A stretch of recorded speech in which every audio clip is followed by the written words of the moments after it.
Can a small roof leak turn into major damage? Yes, even a small roof leak can cause serious structural damage, mold, insulation problems, and expensive repairs if it is not fixed quickly. Water rarely stays directly below the visible drip because it can travel along roof boards, rafters, insulation, and ceiling materials before appearing indoors. A tiny stain may mean water has been entering for days or weeks, especially after wind-driven rain. Wet insulation loses its ability to slow heat transfer, so your heating and cooling equipment may work harder. Moist wood can weaken over time and may attract wood-destroying insects, while trapped moisture can encourage mold growth. One lesser-known problem is that water can reach electrical wiring, light fixtures, or attic junction boxes, creating a shock or fire risk.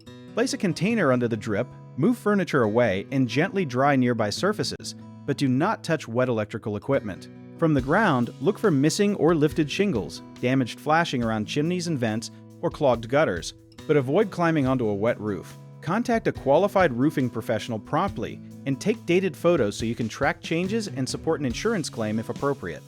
A common mistake is repairing only the ceiling stain, because that hides the symptom while the roof still leaks, so find and correct the entry point first.